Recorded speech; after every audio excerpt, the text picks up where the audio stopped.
بسم اللہ الرحمن الرحیم ان الحمد للہ نحمده ونستعینه ونستغفره من يهده اللہ فلا مضل له ومن يضلل فلا هادی له واشهد ان لا الہ الا اللہ وحدہ لا شریک له واشهد ان سیدنا ونبینا وحبیبنا وشفیعنا وقرۃ اعیننا محمدا عبدہ ورسولہ صلی اللہ تبارک و تعالی علیہ وعلی آلہ واصحابہ وازواجہ وذریتہ وبارک وسلم تسلیما کثیرا اما بعد فاعوذ باللہ من الشیطان الرجیم بسم اللہ الرحمن الرحیم وإلہکم الہ واحد لا الہ الا هو الرحمن الرحیم وقال تعالی فاعلم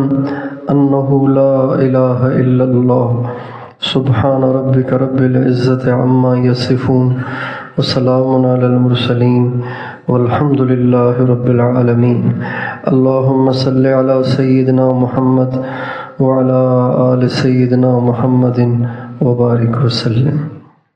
میرے محترم بھائیوں اور دوستو، انسان سراسر محتاج ہے، ہر وقت محتاج ہے، ہر حالت میں محتاج ہے۔ یہ صرف اس وقت محتاج نہیں ہے جب یہ دودھ پیتا تھا، بلکہ یہ جوان ہو کر بھی محتاج ہے، بڑھاپے میں بھی محتاج ہے۔ یہ محتاج پیدا ہوا ہے اور محتاج ہی مرتا ہے۔ یہ کبھی بھی بے نیاز نہیں ہوتا، یہ ہمیشہ محتاج ہے، اور محتاج کو ہمیشہ کسی مضبوط سہارے کی ضرورت ہوتی ہے۔ کسی کی ٹانگ ٹوٹی ہوئی ہے تو وہ خود نہیں چل سکتا، اسے بیساکھی چاہیے۔ کوئی نابینا ہو تو وہ خود نہیں چل سکتا، اسے کسی بینا کا کندھا چاہیے۔ چھوٹا بچہ ہے، نہ پیشاب کر سکتا ہے، نہ پاخانہ کر سکتا ہے، نہ اپنے کپڑے بدل سکتا ہے، تو اللہ تعالیٰ اس کے لیے ماں جیسے سہارے کا انتظام فرماتے ہیں۔ چھوٹا بچہ خود کما کے نہیں کھا سکتا، اللہ تعالیٰ اس کے لیے باپ جیسے سہارے کا انتظام کرتے ہیں۔ اسی طرح کوئی بیمار پڑ جائے، اللہ تعالیٰ اس کے لیے کسی تیمار دار کا انتظام کرتے ہیں۔ ہر محتاج کمزور کو کسی سہارے کی حاجت چاہیے۔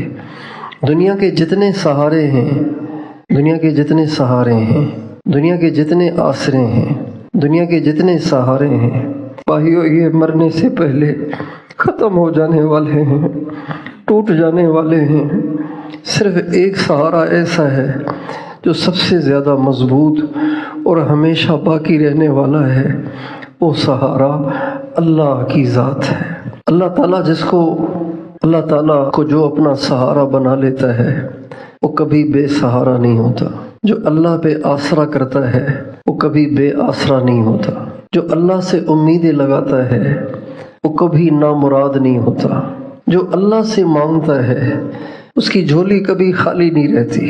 جو اللہ کے در کا بھیکاری بن جاتا ہے، اللہ تعالیٰ اس کے اوروں کے دروں کے دھکوں سے محفوظ رکھتا ہے۔ اور جو اللہ سے دل لگاتا ہے، اللہ تعالیٰ اس کو محبوبیت عطا فرماتے ہیں۔ اور جو اللہ سے منہ موڑتا ہے، ساری دنیا اس سے منہ موڑ لیتی ہے۔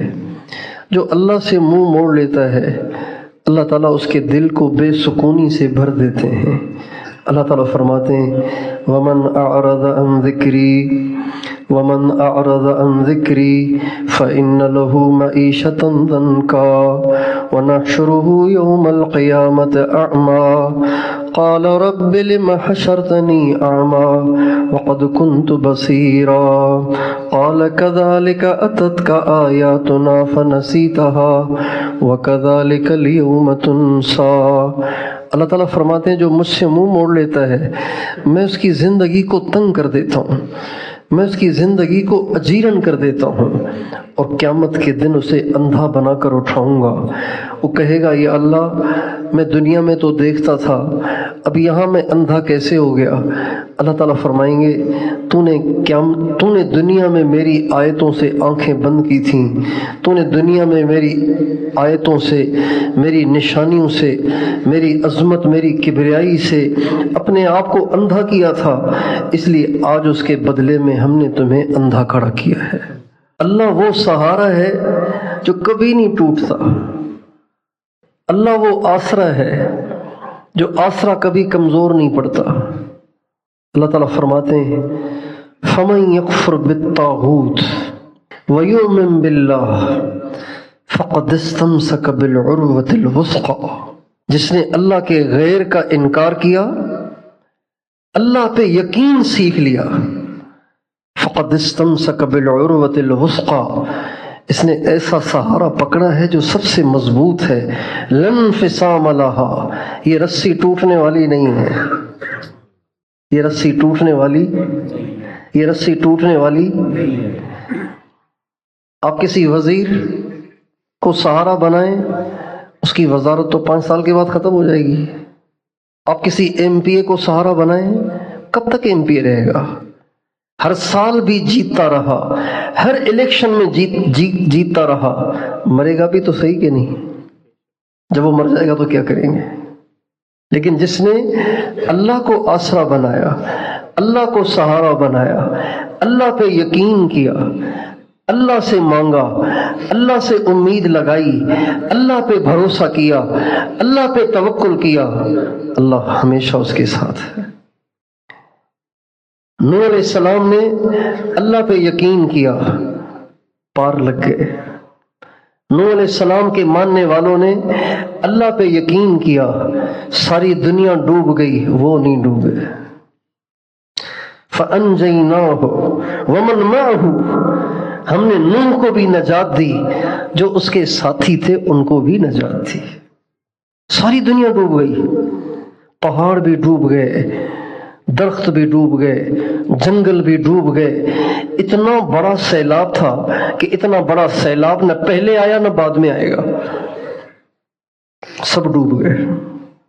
جب نوح علیہ السلام نے کشتی بنائی اور ایمان والوں کو اس میں بٹھایا اور پانی نکلنا شروع ہوا، زمین سے بھی نکل رہا ہے، آسمان سے بھی برس رہا ہے، دھواں دھار بارش ہے، تو نوح علیہ السلام کی کشتی پانی پر چڑھنے لگی۔ تو نوح علیہ السلام کا جو بیٹا تھا کنعان، وہ نہیں بیٹھا۔ نوح علیہ السلام نے کہا یا بنی، شفقت بھرا لہجہ، بنیہ جو کہتے ہیں نا، بنیہ کہتے ہیں نابالغ کو، بنیہ کس کو کہتے ہیں؟ بالغ کو بنیہ نہیں کہتے، نابالغ کو کہتے ہیں۔ لیکن جب شفقت اپنے پورے عروج پر ہو، رحم اور ہمدردی پورے عروج پر ہو، تو پھر بالغوں کے لیے بھی نابالغوں والا لہجہ بن جاتا ہے۔ بیٹے کی عمر 40 سال ہے، لیکن وہ کوئی ایسا نقصان کرنے لگا ہے، ایسا نقصان کرنے لگا ہے کہ باپ بے قرار ہو کر اسے سمجھاتا ہے، وہ نہیں سمجھتا، تو وہ اس کے لیے الفاظ استعمال کرتا ہے جو چھوٹے کے لیے استعمال، میرے بچے ایسے نہ کر۔ بچہ تو نابالغ کو کہتے ہیں۔ نوح علیہ السلام شفقت سے بھرے ہوئے، ہمدردی سے بھرے ہوئے، رحم و کرم سے بھرے ہوئے، اتنی بڑی عمر کے بیٹے کنعان سے فرما رہے ہیں یا بنی، میرے بچے، ارکب معنا، چڑھ جا ہمارے ساتھ۔ تو وہ کہنے لگا ابو آپ میری ٹینشن نہ لیں، سآوی الی جبل یعصمنی من الماء، میں پہاڑ، سآوی الی جبل، میں پناہ پکڑوں گا پہاڑ میں۔ سآوی، سآوی کا لفظ بتا رہا ہے کہ وہ صحت مند بھی بہت تھا، تندرست بھی بہت تھا، کہ پہاڑ کی چوٹی پہ چڑھنے کے لیے انسان کو طاقت بھی چاہیے، رفتار بھی چاہیے۔ اگر جلدی چڑھنا ہو تو سین کا لفظ استعمال کر کے کنعان کہنے لگا ابو آپ دیکھنا ابھی چڑھتا ہوں، ابھی۔ اس کا مطلب ہے بہت طاقتور تھا، بہت صحت مند تھا، بہت فٹ فاٹ تھا۔ تو کہنے لگا میری ٹینشن نہ لیں، میں ابھی چڑھ جاؤں گا، آپ بوڑھے آدمی ہیں، آپ نہیں چڑھ سکیں گے، اس لیے آپ کشتی میں ٹھیک ہیں۔ سآوی الی جبل یعصمنی من الماء، ابو آپ میری ٹینشن نہ لیں، میں ان قریب پہاڑ پہ چڑھ جاؤں گا اور پہاڑ مجھے بچا لے گا۔ تو نوح علیہ السلام فرمانے لگے، میرے بیٹے، لا عاصم اليوم من امر اللہ الا من رحم ربی، آج اللہ کے عذاب سے کوئی نہیں بچ سکتا سوائے اس کے جس پہ اللہ رحم کرے، اور اللہ ان پہ رحم کرے گا جو میرے ساتھ اس کشتی میں چڑھ جائیں گے، لہٰذا تو کشتی سے باہر نہ رہ، میرے ساتھ چڑھ جا۔ ابھی یہ باتیں ہو ہی رہی تھیں کہ وحال بینہم الموج، ابھی یہ باتیں ہو ہی رہی تھیں کہ ایک زوردار موج نے، ایک زوردار تھپیڑے نے اٹھا کے کنعان کو کہیں دور جا پھینکا اور وہ غرق ہو گیا۔ نوح علیہ السلام نے اللہ پہ بھروسہ کیا، بچ گئے۔ کنعان نے اللہ کے غیر پہ بھروسہ کیا، ہلاک ہو گیا۔ ہود علیہ السلام نے اللہ پہ بھروسہ کیا، بچ گئے۔ اور قوم عاد نے اللہ کے غیر پہ بھروسہ کیا تو ہلاک ہو گئے۔ موسیٰ علیہ السلام نے اللہ پہ بھروسہ کیا تو بچ گئے۔ فرعون نے اللہ کے غیر پہ بھروسہ کیا تو ڈوب گیا، تباہ اور برباد ہو گیا۔ موسیٰ علیہ السلام نے اللہ پہ بھروسہ کیا تو بچ گئے۔ قارون نے اپنے مال پہ بھروسہ کیا تو برباد ہو گیا۔ ابراہیم علیہ السلام نے اللہ پہ بھروسہ کیا۔ نمرود نے اپنی طاقت پہ بھروسہ کیا، نمرود کا نام و نشان مٹ گیا۔ ابراہیم علیہ السلام کے گن ساری دنیا گاتی رہے گی۔ ہم سب کمزور ہیں، ہم سب کو سہارے کی ضرورت ہے، ہم سب کو کسی مددگار کی ضرورت ہے، ہم سارے فقیر ہیں، ہم سب کو کسی داتا کی ضرورت ہے۔ اب اللہ تعالیٰ نے ہمیں اختیار دیا ہے، چاہے تو ہم اللہ کے غیر کو آسرا بنائیں، چاہے تو ہم اللہ کے غیر کا سہارا لیں، چاہے تو اللہ کے غیر پہ بھروسہ کریں، چاہے تو اللہ پہ بھروسہ کریں۔ لیکن ایک بات پکی ہے، جو اللہ پہ بھروسہ کرتا ہے اللہ اسے چھوڑتا نہیں ہے۔ جو اللہ کے غیر میں بھروسہ کرتا ہے اس کا غیر بے وفائی کرے گا، اسے چھوڑ جائے گا، اسے چھوڑ جائے گا، اسے چھوڑ جائے گا۔ کتنے سیاستدان ہیں جن کی محبت میں لوگ جیلوں میں چلے گئے، بعد میں سیاستدان بھول ہی گئے کہ کوئی جیل میں ہے۔ کتنے لوگ ہیں جنہوں نے وزیروں پہ بھروسہ کیا، کتنے لوگ ہیں جنہوں نے وڈیروں پہ بھروسہ کیا، کتنے لوگ ہیں جنہوں نے مالداروں پہ بھروسے کیے، لیکن سب نے انہیں بے سہارا کر دیا اور سب نے ان سے بے وفائی کر لی۔ لیکن اللہ وہ ذات ہے کہ اللہ تعالیٰ فرماتے ہیں وَمَن يَتَوَكَّلْ عَلَى اللَّهِ فَهُوَ حَسْبُهُ، جو اللہ پہ بھروسہ کرتا ہے اللہ کہتے ہیں میں اسے چھوڑتا نہیں ہوں، میں اس کو کافی ہو جاتا ہوں، میں اسے چھوڑتا نہیں ہوں، میں اس کو کافی ہو جاتا ہوں، میں اکیلا اسے کافی ہو جاتا ہوں۔ اللہ تعالیٰ پہ جو بھروسہ کرتا ہے اللہ تعالیٰ اس کی عزت رکھتے ہیں۔ اللہ تعالیٰ پہ جو بھروسہ کرتا ہے اللہ اس کو غنی کرتے ہیں۔ اللہ تعالیٰ پہ جو بھروسہ کرتا ہے اللہ اس کی مرادیں پوری کرتے ہیں۔ اللہ تعالیٰ پہ جو بھروسہ کرتا ہے اللہ اس کے دل کو سکون دیتے ہیں۔ اللہ تعالیٰ پہ جو بھروسہ کرتا ہے اللہ اس کو اپنے غیر کا کبھی محتاج نہیں کرتے۔ جو اللہ پہ بھروسہ کرتا ہے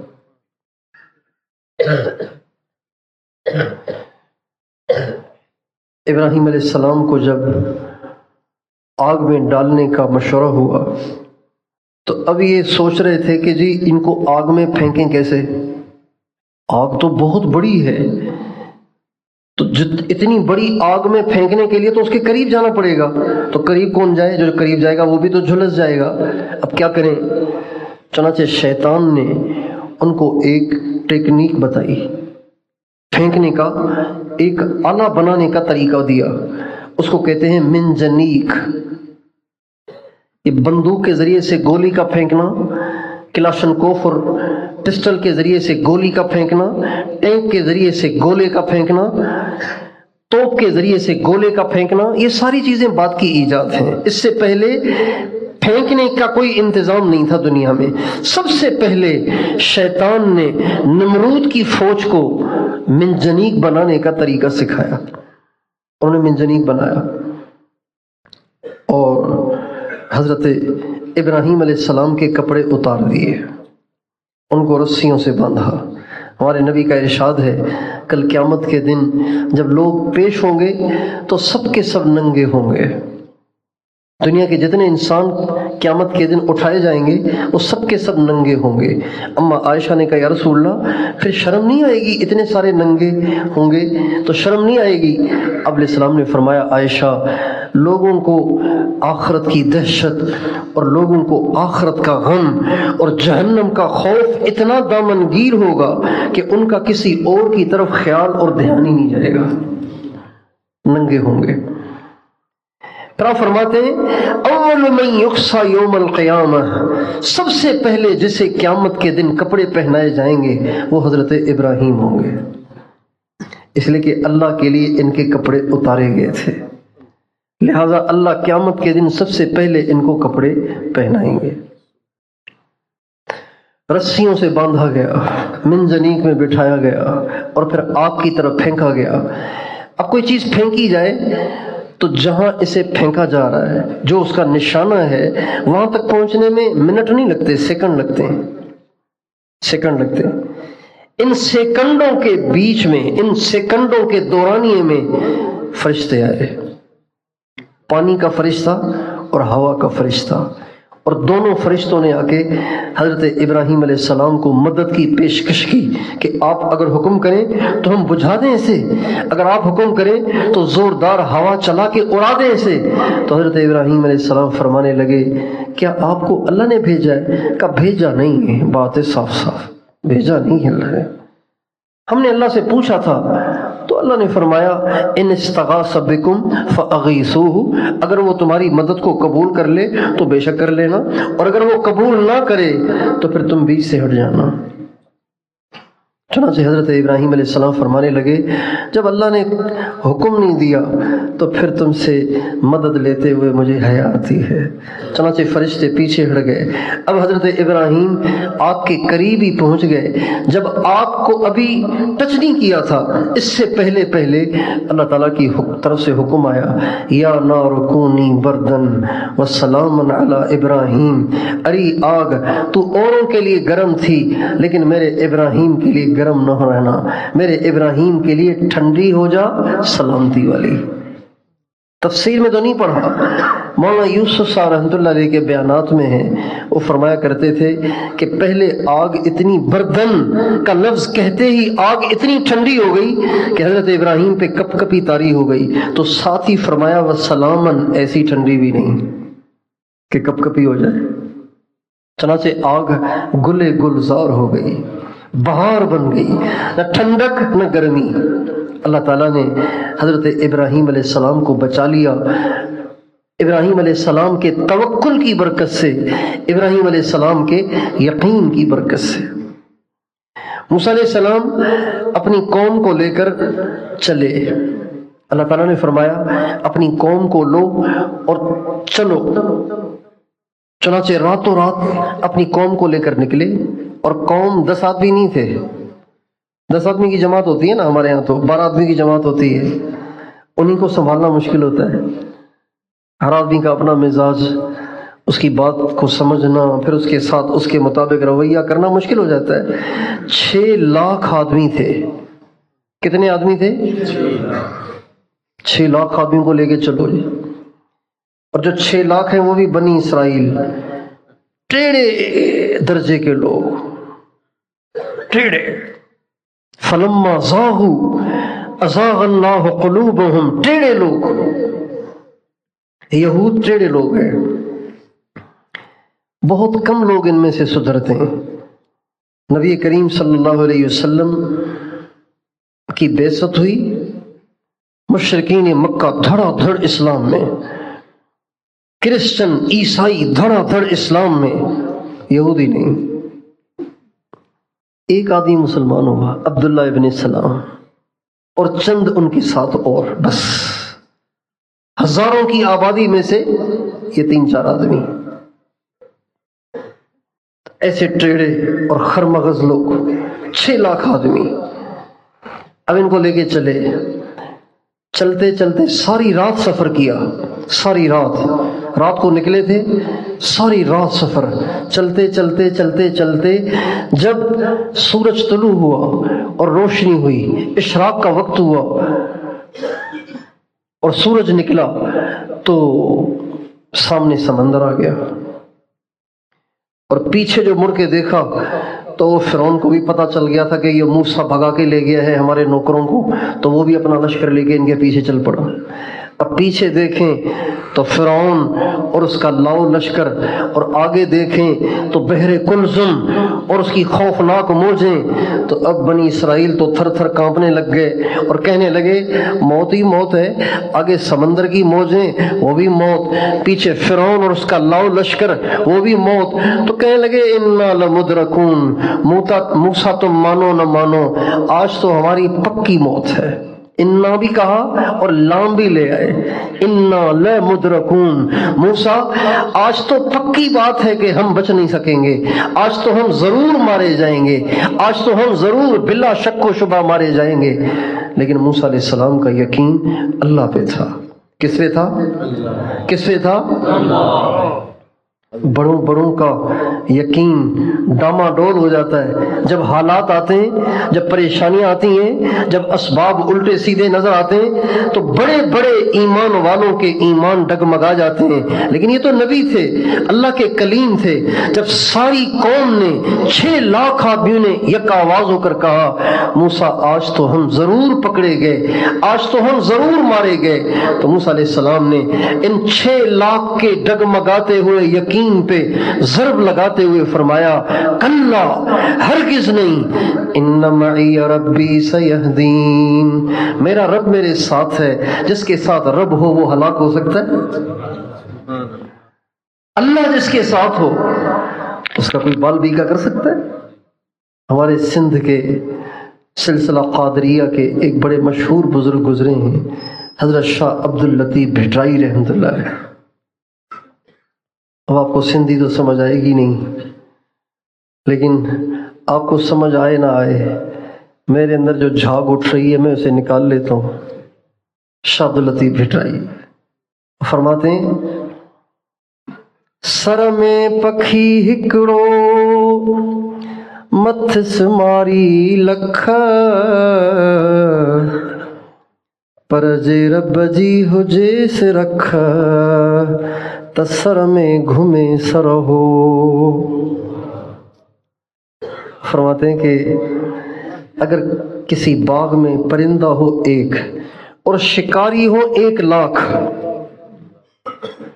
پورے باغ میں پرندے کتنے اور شکاری کتنے؟ بچ سکتا ہے؟ بچ سکتا ہے؟ نہیں بچ سکتا نا۔ چاروں طرف سے ہی شکاری غلیل لیے کھڑے ہیں، تو کہاں سے بچے گا؟ اس سے بچے گا تو اس کا لگے گا، اس سے بچے گا تو اس کا لگے گا۔ 1 لاکھ شکاری ہیں، کسی کا تو لگ ہی جائے گا۔ لیکن شاہ صاحب فرماتے ہیں نہیں، اگر اللہ کی حفاظت ہو تو اب بھی بچ سکتا ہے۔ اگر کسی باغ میں 1 پرندہ ہو اور اس کے لاکھ مارنے والے ہوں، اللہ کی اسے حفاظت حاصل ہو تو اسے کوئی نہیں مار سکتا۔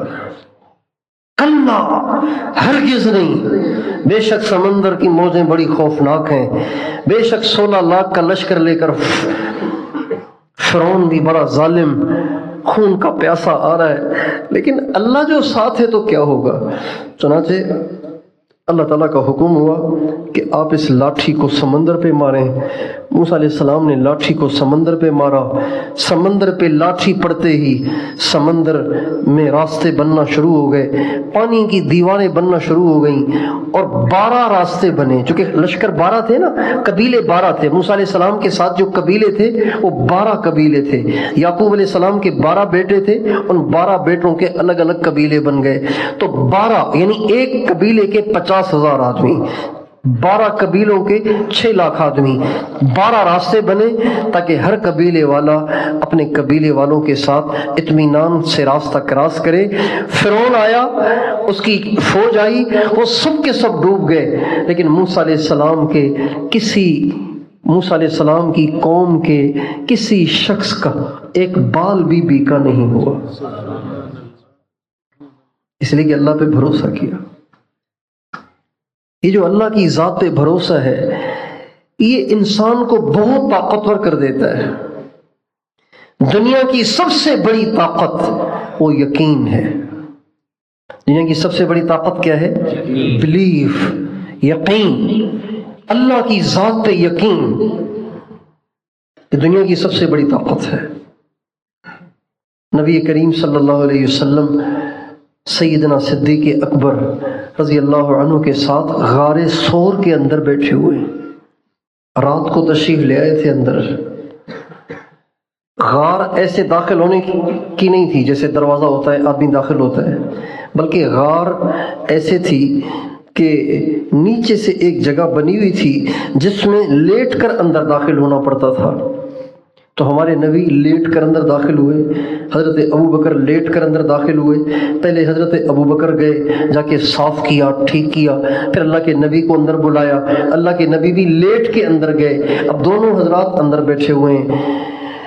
جب آپ نکلے مکے سے اور پتہ چلا کہ حضور تو غائب ہو گئے، تو ابو جہل نے ایک پیری کو بلایا جو پاؤں کے نشانات پہچانتے تھے اس زمانے میں اور پتہ لگاتے تھے کہ آدمی کہاں گیا ہے، اس کو لیا اور ڈھونڈتے ڈھونڈتے ڈھونڈتے ڈھونڈتے جبل ثور پہ پہنچ گئے۔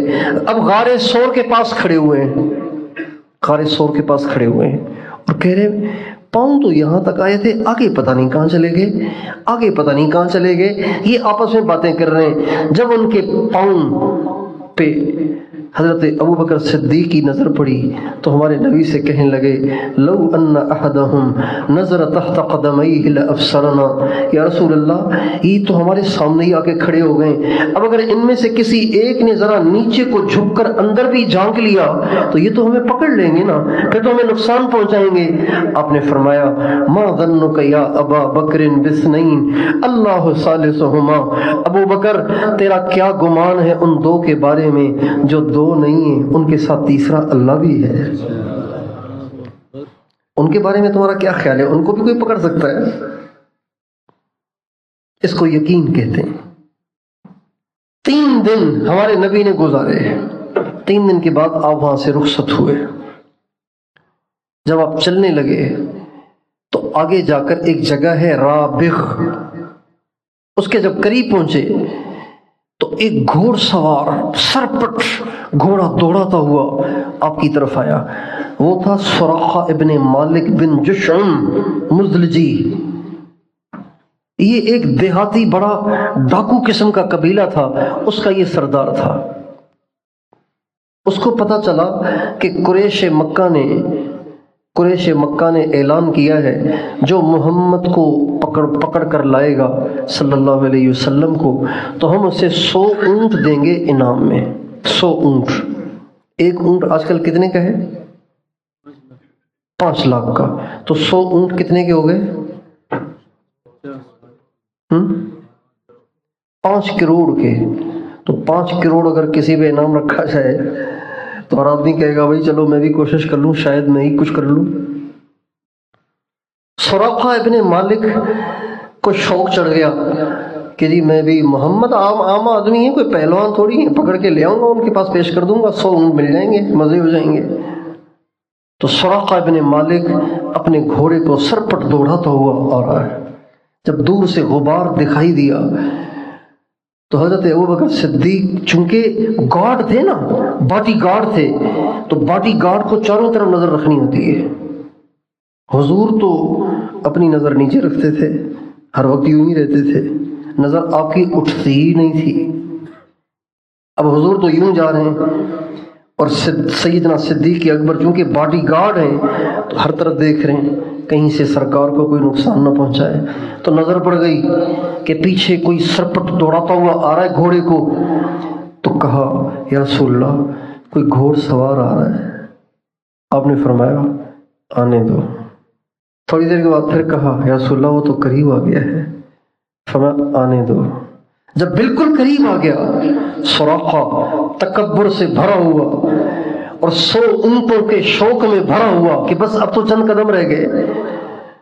سرکار نے جب پیچھے مڑ کے دیکھا کہ واقعی وہ قریب آ گیا تھا، تو سرکار نے امت کو سکھایا کہ اب کیا کرنا ہے، اب کیا کرنا ہے۔ آپ نے فرمایا اللہم اکفناہ بما شئت، اے اللہ اے اللہ اے اللہ تو اس سے ہماری کفایت کر جیسے تجھے پسند ہے، جیسے تو چاہے۔ یعنی میں آپ کو نہیں کہتا کہ آپ اس کی گردن توڑ دیں، اس کو اندھا کر دیں، اس کو زمین میں دھنسا دیں، اس کو ہلاک کر دیں، اس کی گردن توڑ دیں، میں نہیں کہتا، میں آپ پہ چھوڑتا ہوں، بس مجھے تو اس سے حفاظت چاہیے۔ اللہم اکفناہ بما شئت، یا اللہ ہماری حفاظت کر اس سے جیسے تو چاہے۔ بس سرکار کی زبان سے یہ الفاظ نکلنے تھے کہ گھوڑے کے اگلے پاؤں زمین میں الٹ کے گرا، اور سراقہ سمجھ گیا کہ ان کو پکڑنا آسان نہیں ہے۔ کہنے لگا میں سمجھ گیا ہوں، آپ نے بد دعا دی ہے، آپ مجھے معاف کر دیں، میں آپ کو نہیں پکڑوں گا۔ آپ نے دعا دے دی، امت کو سکھایا کہ اگر کسی نے زیادتی کی اور اس پہ کوئی حال آ گیا اور وہ معذرت کرنے آ گیا تو یہ نہ کہا کرو کہ نہیں چکھو مزہ اب، بلکہ معاف کر دیا کرو۔ آپ نے اس کو معاف کر دیا، اس کا گھوڑا باہر آ گیا، وہ خود کھڑا ہو گیا۔ آپ نے فرمایا اب تم واپس جاؤ، لیکن ہماری کسی کو مخبری نہ کرنا، بتانا نہیں کسی کو کہ ہم جا رہے ہیں۔ کہا جی میرا وعدہ ہے میں کسی کو مخبری نہیں کروں گا، بلکہ اگر کوئی مجھے ملا تو اس کو بھی کہوں گا نہیں بھئی یہاں نہیں ہے، میں دیکھ کے آؤں یہاں نہیں ہے۔ پھر آپ نے فرمایا سراقہ تیرا کیا حال ہوگا اس وقت جب کسریٰ کے کنگن تیرے بازوؤں میں ہوں گے۔ ایک بدو دیہاتی جس کو 100 اونٹوں کی وجہ سے پاگل ہو رہا ہے، اس کا فرما رہے ہیں سراقہ تیرا کیا حال ہوگا اس وقت جب کسریٰ کے کنگن تیرے پاس ہوں گے۔ کہنے لگے میرے پاس؟ فرمایا ہاں وہ دور تو دیکھے گا اور کسریٰ کے کنگن تجھے ملیں گے۔ حضرت عمر کا زمانہ آیا، اللہ تعالیٰ نے ایران کو پاش پاش کیا، روم کو پاش پاش کیا، روم، اٹلی، یورپ، اس کو اللہ نے پاش پاش کیا، اور کسریٰ فارس کو اللہ نے پاش پاش کیا، اور کسریٰ کے خزانوں کے ڈھیر لگ گئے مسجد نبوی میں۔ جب کسریٰ کے کنگن آئے تو سراقہ بھاگے ہوئے آئے، کہنے لگے عمر نہیں۔ جب کسریٰ کے کنگن آئے تو حضرت عمر نے کہا بھائی وہ سراقہ کہاں ہے؟ تو سراقہ کو لایا گیا تو فرمایا اللہ کے نبی نے تجھے کہا تھا نا کہ سراقہ تجھے کسریٰ کے کنگن ملیں گے، تو اللہ کے نبی نے تیرے لیے پہلے ہی اس کو تقسیم کر دیا تھا، لو یہ آپ کا ہدیہ ہے۔ اللہ نے ہمارے نبی کو بچایا۔ غزوہ یرموک میں مسلمان 30,000 تھے، کفار 2 قسموں میں تقسیم تھے، ایک عرب تھے ایک غیر عرب تھے۔ جو عرب تھے وہ 60,000 تھے، چونکہ ہر میدان میں شکست ہوتی تھی رومیوں کو، تو رومیوں نے ایک دفعہ میٹنگ بٹھائی، آپس میں مشورہ کیا کہ آخر یہ ہم سے کیوں جیتتے ہیں۔ تو بعضوں نے کہا کہ جی یہ عرب ہیں، اور عرب بڑے جنگجو قسم کے لوگ ہوتے ہیں اور بڑے طاقتور لوگ ہوتے ہیں، جفاکش لوگ ہوتے ہیں، اور ہم ہیں بہت زیادہ نفیس الطبع، اس لیے ہم ہار جاتے ہیں، ہم ان کے ہاتھوں مارے جاتے ہیں۔ تو ان کا ٹھیک ہے پھر ان کے مقابلے میں ہم عرب لے آتے ہیں۔ چنانچہ اپنے مذہب والے عرب یہ ان کے مقابلے میں لے کر آئے۔ جبلہ بن ایہم غسانی ان کا سردار تھا۔ 60,000 عرب اس نے جمع کیے مسلمانوں سے لڑنے کے لیے، اور ان سے رومیوں نے کہا آپ کے پیچھے لاکھوں ہمارے بھی ہیں لیکن آگے فرنٹ پہ آپ رہیں گے۔ ان کا بہت اچھا۔ اب 60,000 عرب صف بستہ ہیں، ان کے پیچھے یورپ کی لاکھوں فوج ہے اور ادھر مسلمان ہیں۔ تو حضرت ابو عبیدہ بن جراح مسلمانوں کے امیر تھے، تو وہ دیکھ رہے تھے اور وہ بہت گہری سوچ میں تھے کہ کیا کرنا چاہیے، کیا کرنا چاہیے۔ ان سے فیصلہ نہیں ہو پا رہا تھا، اور فیصلہ اس لیے نہیں ہو پا رہا تھا کہ حضرت عمر رضی اللہ تعالی عنہ کی پالیسی یہ تھی کہ جہاں مسلمانوں کے شہید ہو جانے کے اندیشے ہوں، خطرات ہوں، تو وہاں لڑائی نہیں لڑنی چاہیے، وہاں صلح کرنی چاہیے، اس لیے کہ مسلمان کی جان قیمتی ہے۔ یہ حضرت عمر کی پالیسی تھی۔ اور حضرت عمر ایسے آدمی تھے جو اصول پرست تھے، کسی کو بھی معاف نہیں کرتے تھے، چاہے سامنے کتنا بڑا بزرگ ہو۔ حضرت ابو عبیدہ بن جراح اگرچہ اتنے بڑے بزرگ تھے کہ حضرت عمر خود ان کی بزرگی کے قائل تھے، لیکن یہ معاملہ ایسا تھا کہ حضرت ابو عبیدہ کو اندیشہ تھا کہ اگر میں نے کوئی ایسا فیصلہ کر لیا کہ جس میں مسلمانوں کا جانی نقصان ہوا تو عمر مجھے نہیں چھوڑے گا۔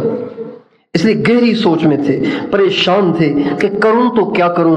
حضرت خالد نے جب اپنے امیر کو گہری سوچ میں دیکھا تو حضرت خالد نے کہا، امیر صاحب آپ کیوں پریشان ہیں؟ فرمانے لگے، سوچ رہا ہوں کہ کیا کرنا چاہیے، اس لیے کہ مجمع تو بہت بڑا ہے، 60,000 عرب ہیں، لاکھوں یورپین ہیں، تو کیا کرنا چاہیے؟ تو حضرت خالد نے کہا، امیر صاحب آپ اس کی بالکل ٹینشن نہ لیں، ان سب کے لیے اکیلا خالد ہی کافی ہے۔ وَمَن يَتَوَكَّلْ عَلَى اللَّهِ فَهُوَ حَسْبُهُ، جو اللہ پہ یقین رکھتا ہے نا، بس پھر دنیا میں اس سے زیادہ طاقتور کوئی نہیں ہے۔ ہم اپنے عبد الوہاب صاحب کو دیکھتے تھے نا، تو ہم کہتے تھے دنیا میں ان سے زیادہ طاقتور کوئی نہیں ہے۔ لگتا تھا کیا وزیر، کیا صدر، کیا بادشاہ، کیا پیسے والا، کیا چودھری، کیا وڈیرا، کیا نواب، کیا خان، سب کے سب ان کے دبدبے اور جلال کے سامنے یوں سر جھکائے کھڑے ہوتے تھے، اور سب کو اس کا اندیشہ ہوتا تھا کہ اب پڑا تھپڑ اور اب لگا مکہ۔ ایک دفعہ ایک وزیر اعلیٰ صاحب ان سے ملنے آئے۔ پہلے جب ملنے آئے تو بھائی صاحب سے میں نے پوچھا کہ جی وہ آئے ملنے کے لیے، تو فرمانے لگے کہ اس سے کہو کہ ذرا انتظار کرو، ہم نے ابھی نماز پڑھنی ہے۔ عشاء کی نماز کا ٹائم داخل ہو گیا تھا، چنانچہ ہم نے نماز پڑھ لی۔ پھر فرمانے لگے کہ اب نماز پڑھ لی، کھانا بھی کھا ہی لیتے ہیں۔ پھر کھانا کھا لیا، پھر تیار ہو کے چارپائی پہ بیٹھ گئے۔ پھر فرمانے لگے اب بلاؤ اس کو۔ تو میں دروازے کے قریب گیا تو وہ خود ہی آ گئے تھے، تو کہنے لگے کہ جی ملاقات۔ میں نے کہا آئیے۔ جو ہی داخل ہوئے ان کے ساتھ بڑے بڑے افسران، پولیس کے آئی جی اور پتہ نہیں کون کون، چودھری وڈیرے شڈیرے، چیلے چماٹے، پوری ایک گینگ تھی جو ملنے آئی تھی۔ جو ہی مصافحے کے لیے چارپائی کے قریب ہوئے تو آئی صاحب نے پوری قوت کے ساتھ سب سے پہلا تو ایسا انہیں تماچا منہ رسید کیا کہ ان کی جو ٹوپی پہن کے آئے تھے حاجی صاحب کے سامنے، ان کی ٹوپی اڑتی ہوئی دیوار سے جا لگی۔ یہ مبالغہ نہیں کر رہا ہوں، جو ہوا وہ بتا رہا ہوں۔ ایسا تھپڑ رسید کیا کہ ٹوپی اڑتی ہوئی جا کے دیوار سے لگی، تو پیچھے والوں نے جلدی سے ٹوپی اٹھائی اور پیش کی، اور سارے گھبرا گئے کہ یہ کیا ہو رہا ہے، یہ تو کبھی ہوتا نہیں ہے کہ وزیر اعلیٰ کو پڑے تھپڑ، تو پتہ نہیں کہاں آ گئے ہم۔ تو سارے پریشان ہو رہے تھے اور ہر ایک سنبھلنے کی کوشش کر رہا تھا۔ اس منظر کو دیکھ کر وزیر اعلیٰ صاحب نے ٹوپی پہنی، ذرا سیٹ ہو کر پھر تھوڑا سا قریب ہونا چاہا، تو آئی صاحب نے دوبارہ یوں ہاتھ اٹھایا، تو وہ کہنے لگے ایک ایک ان کو بھی تو مارے یا ساری مجھے ہی مارنی ہے؟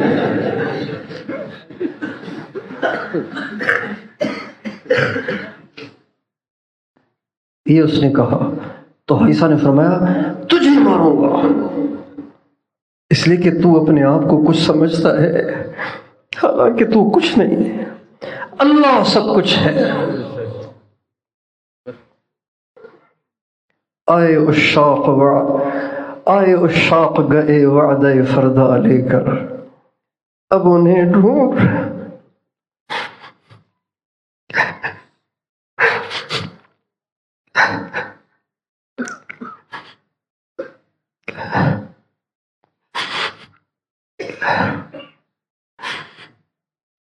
آئے عشاق گئے وعدے فردا لے کر، اب انہیں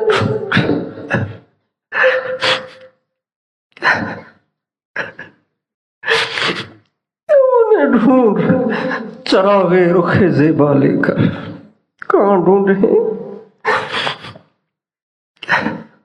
ہم سب کے سب اللہ کے غیر سے متاثر ہیں،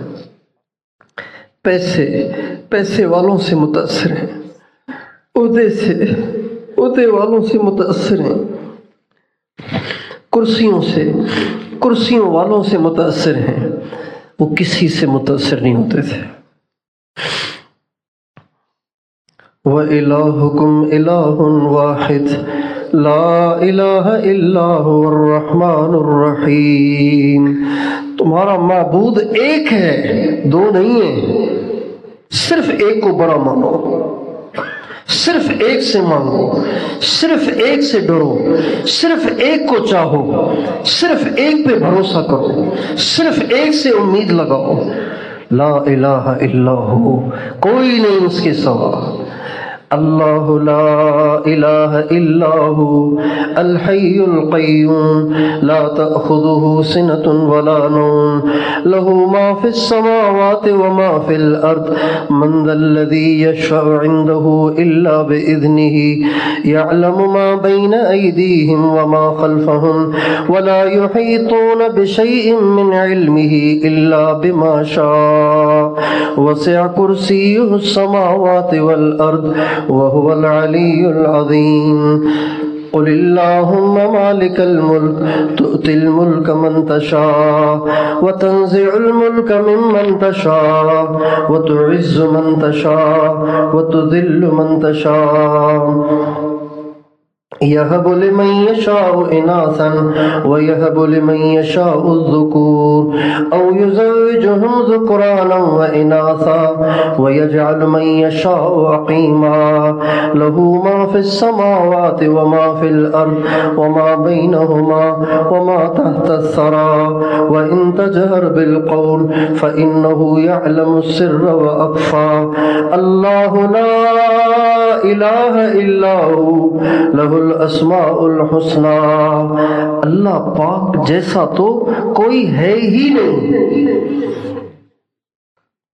اتنا بڑا ہے کہ اس کی بڑائی کی کوئی حد ہی نہیں، اتنا طاقتور ہے کہ اس کی طاقت کی کوئی حد ہی نہیں، اتنا با اختیار ہے کہ اس کے اختیارات کی کوئی حد ہی نہیں، ایسا صفات والا ہے کہ اس کی صفات کی کوئی حد نہیں۔ ساری دنیا کے انسان، جنات بھی، فرشتے بھی، جبریل، میکائیل، اسرافیل، عزرائیل بھی، عرش کے اٹھانے والے فرشتے بھی، زمین میں پھیلے ہوئے فرشتے بھی، ساتوں آسمانوں کے پھیلے ہوئے فرشتے بھی، یہ سب کے سب اللہ تعالیٰ کی تعریف، کبریائی، عظمت کو لکھنا چاہیں، بولنا چاہیں، بیان کرنا چاہیں تو ان کے قلم گھس جائیں گے، ٹوٹ جائیں گے، ان کی تختیاں اور ان کے کاغذ ختم ہو جائیں گے، ان کی سیاہیاں ختم ہو جائیں گی، لیکن اللہ کی تعریف ختم نہیں ہوگی۔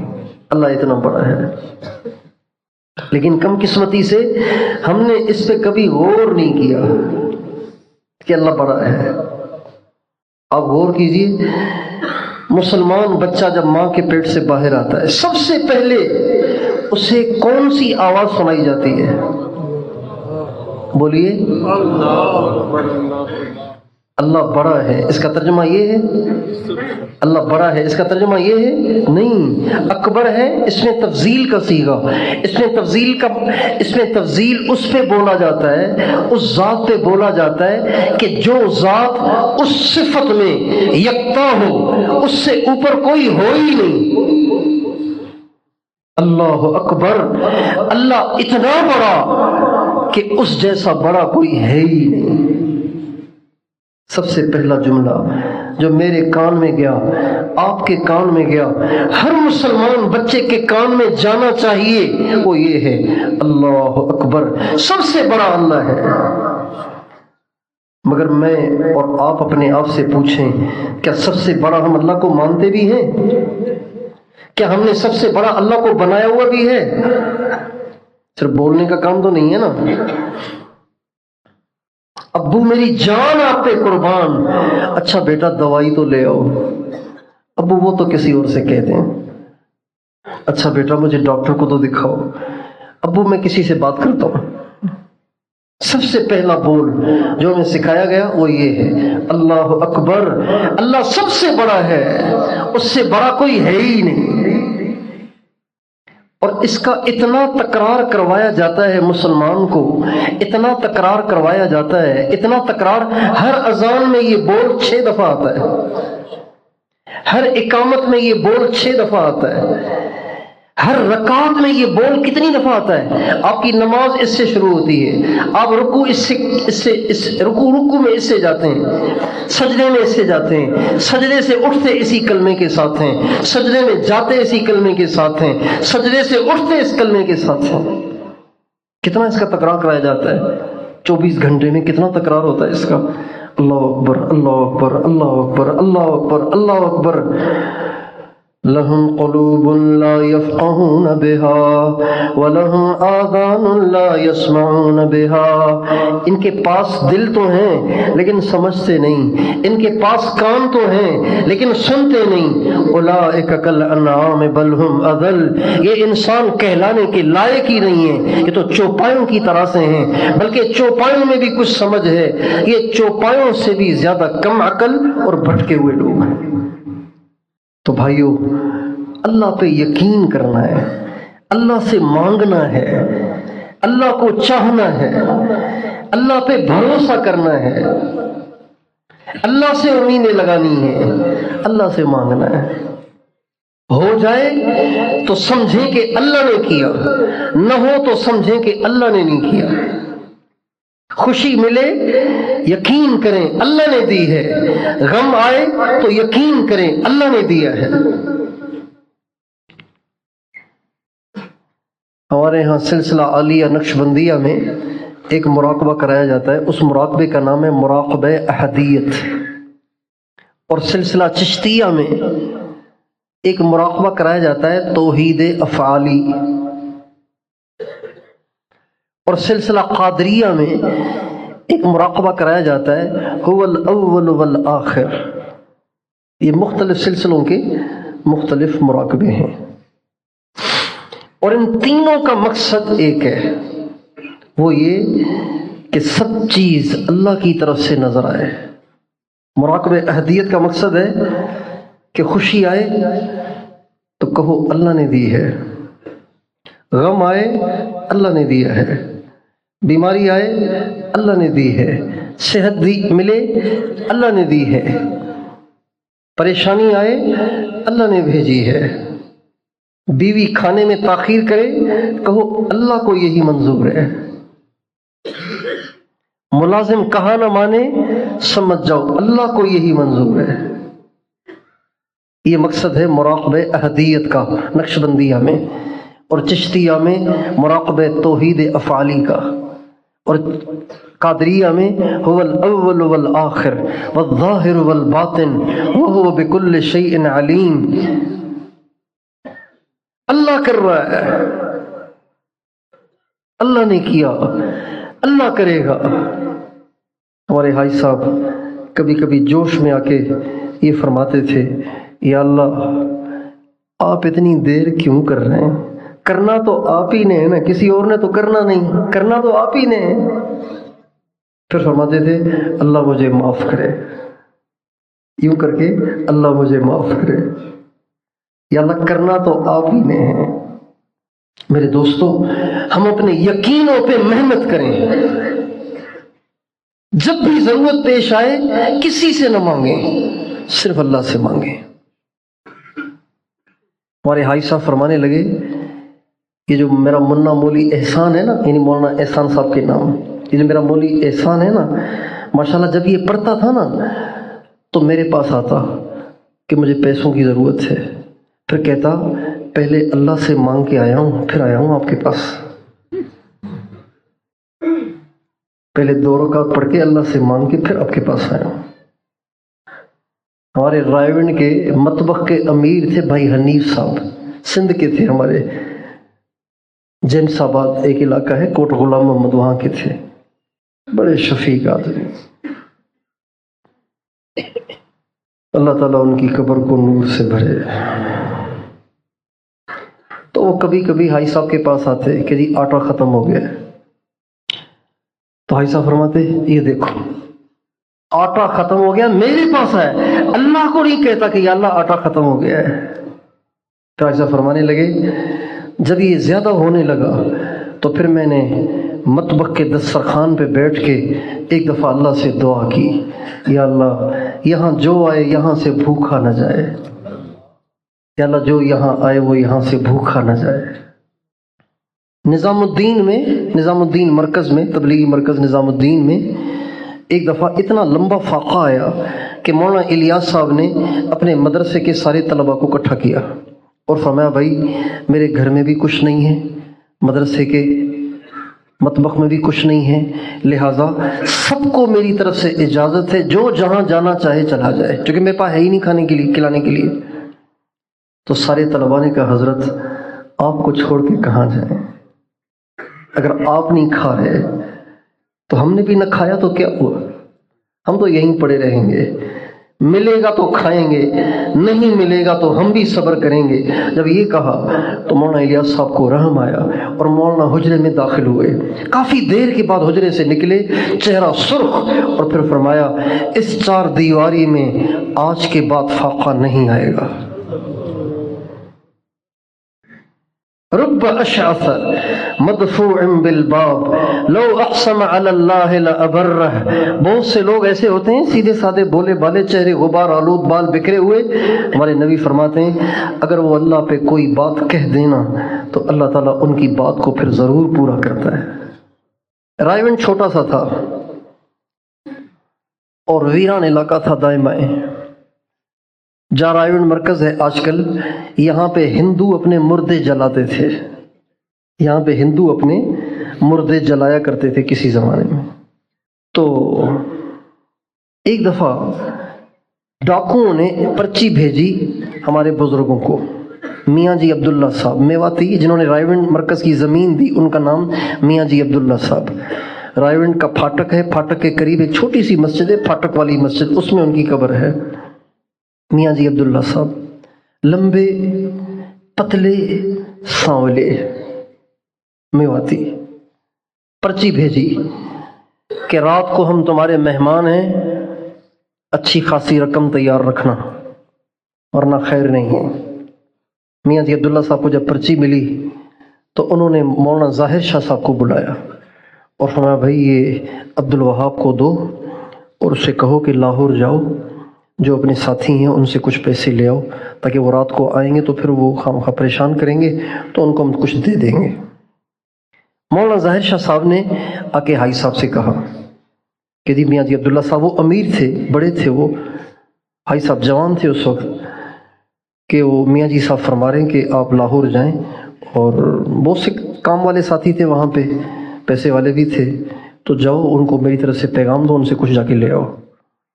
مولانا ظاہر شاہ صاحب نے پیغام دے دیا، یہ صبح کا ٹائم ہے، اب دوپہر شام ہو گئی۔ جب شام ہو گئی تو میاں جی عبداللہ صاحب نے فرمایا بھائی وہ عبدالوہاب نے پتہ نہیں کیا کیا، جو بھیجا تھا لاہور پتہ نہیں کیا کیا اس نے۔ مولانا ظاہر شاہ صاحب کو بلایا، بھائی عبدالوہاب سے پوچھو کیا ہوا، وہ بھیجا تھا اس کو لاہور۔ تو مولانا ظاہر شاہ صاحب حاجی صاحب کے پاس آئے کہ بھائی وہ کیا ہوا، میاں جی صاحب پوچھ رہے ہیں، تو کہا ان سے کہیں کام ہو گیا۔ تو میں کہا کیا ہو گیا، کچھ بتاؤ نا، وہ مجھ سے پوچھیں گے تو میں تو وضاحت دوں گا نا، ان کو بتاؤ کیا ہو گیا۔ ان کا بس آپ ان سے یہی کہیں کہ ہو گیا۔ ان کا بھائی وہ تو وضاحت پوچھیں گے نا، ابھی یہ ہم عمر ہیں، مولانا ظاہر شاہ صاحب اور حاجی صاحب ہم عمر ہیں، تقریباً 2 سال کا فرق ہے، اور دونوں شاہ عبد القادر رائے پوری کے خلیفہ ہیں، قطب الارشاد شیخ المشائخ حضرت مولانا شاہ عبد القادر رائے پوری رحمۃ اللہ علیہ کے یہ دونوں مریدان خاص ہیں، عبدالوہاب صاحب بھی اور ہمارے مولانا ظاہر شاہ صاحب، یہ دونوں ان کے خلیفہ ہیں۔ تو ان کا بس آپ کہہ دیں ان سے کہ ہو گیا کام کا، نہیں آپ مجھے واضح بتائیں جو مجھ سے پوچھیں گے وہ۔ کہا میں نے آیت الکرسی پڑھ لی ہے۔ عجیب بات ہے، امیر صاحب نے ایک بات کی، آپ کہہ رہے میں نے آیت الکرسی پڑھ لی ہے۔ اب تاخیر اتنی ہو گئی ہے کہ اب کچھ ہو بھی نہیں سکتا، اب رات قریب ہو رہی ہے، اب لاہور جانے کا 1.5 گھنٹہ، آنے کا 1.5 گھنٹہ۔ اس زمانے میں ٹوٹی ہوئی گندی سڑک تھی اور چھکڑے چلتے تھے، ٹوٹی ہوئی بسیں چلتی تھیں، اب جانے میں 2 گھنٹے، آنے میں 2 گھنٹے، اب تو ہو بھی نہیں سکتا۔ چلو جی، اب عبدالوہاب کو کام کہا لیکن کیا نہیں اس نے۔ بہرحال اللہ کی شان، رات ہوئی تو وہ ڈاکو رائیونڈ اسٹیشن پہ اتر کے کہنے لگے یار یہ ان مولویوں کے پاس ہوگا کیا، یہ بیچارے چندے پہ چلنے والے، یہ ہمیں کیا دیں گے، چلو آگے چلتے ہیں، پاجیاں بڑا علاقہ ہے، وہاں پہ چل کے ڈاکہ ڈالتے ہیں۔ وہاں کسی گھر میں گھسے اور پکڑے گئے اور پولیس کے ہاں گرفتار ہو گئے۔ پولیس نے پکڑ کے جب ان کی ٹھکائی لگائی تو وہاں پہ انہوں نے یہ ساری بات بتائی کہ جانا تو ہم نے رائیونڈ تھا لیکن ہم نے سوچا کہ وہاں تو کچھ ملے گا نہیں، اس لیے ہم یہاں گھس آئے، یہاں پکڑے گئے۔ آیت الکرسی پڑھ لی ہے۔ اللہ پہ یقین سیکھیں، اللہ پہ یقین، اللہ پہ بھروسہ، کسی سے نہ ڈریں، ہر حال میں، ہر بات میں، ہر مسئلے میں، ہر پریشانی میں ہمیشہ ایک سے مانگنا ہے۔ کتنوں سے مانگنا ہے؟ کتنوں سے مانگنا ہے؟ ایاک نعبد و ایاک نستعین، اے اللہ صرف تجھ سے مانگیں گے اور کسی سے نہیں۔ ایاک، صرف تجھ سے مانگیں گے اور کسی سے نہیں مانگیں گے۔ حضرت عبداللہ ابن عباس فرماتے ہیں میں اللہ کے نبی کے ساتھ سواری پہ بیٹھا ہوا تھا تو آپ علیہ السلام فرمانے لگے یا غلام انی اعلمک کلمات، لڑکے میں تجھے چند باتیں سکھاتا ہوں، ان کو یاد کر لو، ساری زندگی کام آئیں گی۔ اب وہ باتیں کیا تھیں؟ وہ باتیں کوئی وظیفے نہیں تھے کہ یہ وظیفہ پڑھ لو گے تو یہ ہو جائے گا، یہ پڑھ لو گے تو یہ ہو جائے گا، یہ پڑھ لو گے تو یہ ہو جائے گا۔ ہمارے نبی نے اپنی امت کو وظیفوں پہ نہیں ڈالا، یہ مزاج ٹھیک نہیں ہے۔ ہر کام کے لیے وظیفے ڈھونڈنا، ہر کام کے لیے کوئی وظیفہ ڈھونڈنا اور وظیفہ طلب کرنا، یہ مزاج ٹھیک نہیں ہے۔ صحابہ نے ہمارے نبی سے وظائف مانگے نہیں، جس کو حضور نے دے دیا دے دیا، جس کو نہیں دیا اس کے لیے دعا کر لی، جس کو دعا بھی نہیں دی اس نے صبر کر لیا۔ ہمارے ہاں بر صغیر میں، خصوصاً پاکستان، ہندوستان، بنگلہ دیش میں ایسا مرض ہے کہ ہر چیز کے لیے وظیفہ پوچھتے ہیں۔ ایک آدمی نے کہا میری بیوی روٹی پکاتی ہے ہمیشہ کچی رہ جاتی ہے، کوئی وظیفہ ہے اس کے لیے؟ اب بتائیں اس قوم کو کیا کیا جائے؟ اور یہ مرض بہت پرانا ہے۔ حضرت گنگوہی کے پاس ایک عورت آئی ہے، دیہاتی عورت، کہنے لگی مولوی جی میری جو مانگ ہے نا، مانگ، میں جب بھی کنگھی کرتی ہوں مانگ ٹیڑھی ہو جاتی ہے، کوئی تعویذ دو اس کے لیے تاکہ مانگ سیدھی ہو جائے۔ گنگوئی نے کہا مائی جا اپنا کام کر، مانگ سیدھی کرنے کے لیے تعویذ لینے آئی ہے۔ مگر وہ دیہاتی نہ ادب آداب نہ کچھ، پیچھے پڑ گئی۔ آخر حضرت گنگوہی نے ایک پرچی پہ لکھ کے دیا یا اللہ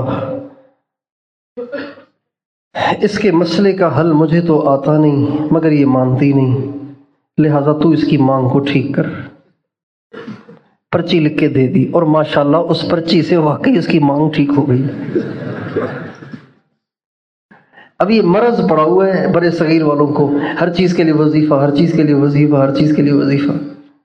یہ مزاج ٹھیک نہیں ہے، یہ مزاج ہمیں بدلنا چاہیے۔ یہ جو درود شریف سے مسائل کا حل کتابچہ جو عام طور پہ ہمارے ساتھیوں کے پاس ہوتا ہے، یہ میں نے صرف اس مرض کے مریضوں کا نفسیاتی علاج کرنے کے لیے لکھا ہے کہ جا کے عاملوں کے پاس لاکھوں لٹائیں گے تو بھائی بجائے غیر شرعی چیزوں کو اپنانے کے، ساحروں سے سحر کروانے کے، اور بجائے لاکھوں روپے لوٹانے کے، چلو جی آپ کو گھر بیٹھے اللہ کے نبی کا درود مل رہا ہے، اس کو پڑھتے رہو، اللہ کام کر دے گا انشاءاللہ۔ اور درود کے ذریعے سے کام ہونا حدیث میں آتا ہے۔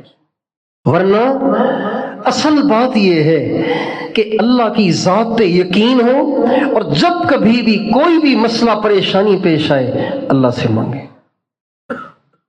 مولانا منظور نعمانی نہیں، مولانا علی میاں، مولانا ابو الحسن علی ندوی رحمۃ اللہ علیہ فرماتے ہیں مولانا الیاس صاحب رحمۃ اللہ علیہ کا بیان ہر آدمی سمجھ ہی نہیں پاتا تھا، اتنا مشکل بیان کرتے تھے، اور زبان میں چونکہ لکنت بہت زیادہ تھی تو بعض دفعہ لفظ اٹک جاتا تو اگلا لفظ نکلتا ہی نہیں تھا، لیکن ایک جملہ اپنے بیان میں اتنے زور سے کہتے تھے کہ برسوں بعد آج بھی وہ جملہ کانوں میں گونج رہا ہے، مانگو اللہ سے،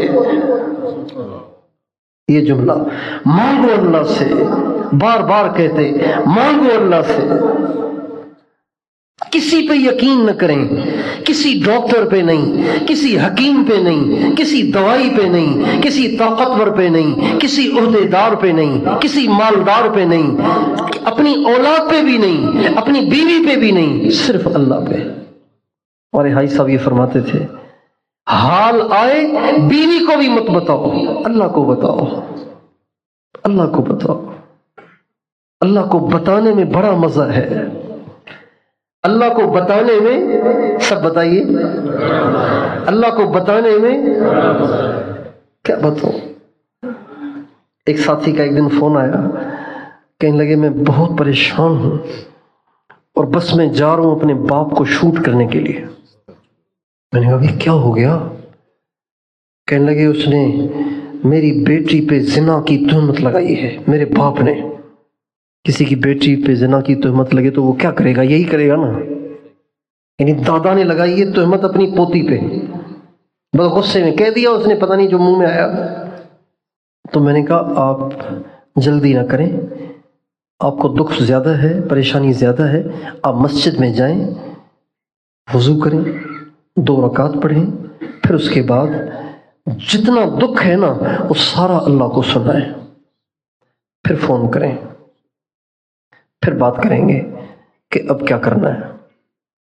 وہ گئے، کوئی پون گھنٹے 1 گھنٹے کے بعد ان کی کال آئی، کہنے لگے میں نے پون گھنٹہ اللہ کو اپنا سارا دکھ سنایا ہے۔ میں نے کہا اب کیا کرنا ہے؟ کہا بس معاف کر دیا، اللہ پہ چھوڑ دیا۔ میں نے کہا دل کا کیا حال ہے؟ کہتے ہیں اتنا سکون ہے کہ میں بتا نہیں سکتا۔ اللہ کو سنانے سے بوجھ ہلکا ہوتا ہے، مخلوق کو سنانے سے بوجھ بڑھ جاتا ہے۔ اللہ کو سنانے سے عزت بڑھتی ہے، مخلوق کو سنانے سے عزت گھٹتی ہے۔ کسی کو نہیں سنانا، صرف اللہ کو۔ تیار ہیں؟ زندگی بھر کے لیے فیصلہ کریں کہ اللہ کے غیر سے کبھی نہیں ڈریں گے، اللہ کے غیر سے کبھی نہیں مانگیں گے، اللہ کے غیر سے کبھی امید نہیں لگائیں گے، اللہ کے غیر پہ کبھی بھروسہ نہیں کریں گے، مانگیں گے ہمیشہ اللہ سے۔ جب کبھی ضرورت پیش آئے وضو کریں، نماز پڑھیں، اللہ سے دعا کریں۔ بعضوں کو نفلوں سے ذرا الرجی ہوتی ہے، نفلوں سے بعضوں کو الرجی ہوتی ہے، میں بھی ان میں سے ہوں، تو بھئی ان کے لیے آسان پیکج، ان کے لیے آسان پیکج، نفلیں نہیں پڑھ پاتے، نفلیں پڑھنے کو دل نہیں کرتا، تو آسان پیکج بتا دوں، فرض نمازوں کے بعد دعا کریں۔ نمازیں تو پڑھنی ہے نا بھئی، نمازیں تو پڑھنی، 5 نمازیں تو پڑھنی ہے نا، نماز پڑھ کے بس مانگیں اس یقین سے کہ بس ہو گیا۔ حضرت عبداللہ بن مسعود رضی اللہ تعالیٰ عنہ فرماتے ہیں ہمیں جب کبھی کوئی کام پیش آتا تو ہم فرض نماز کا انتظار کیا کرتے تھے اور پھر اس کے بعد دعا کیا کرتے تھے۔ ترمذی شریف کی حدیث ہے، ہمارے نبی سے کسی نے پوچھا ای الدعاء اسمع، یا رسول اللہ سب سے زیادہ کون سی دعا قبول ہوتی ہے؟ آپ نے فرمایا سب سے زیادہ فرض نماز کے بعد دعا قبول ہوتی ہے، اور دوسرے نمبر پر سب سے زیادہ تہجد میں دعا قبول ہوتی ہے۔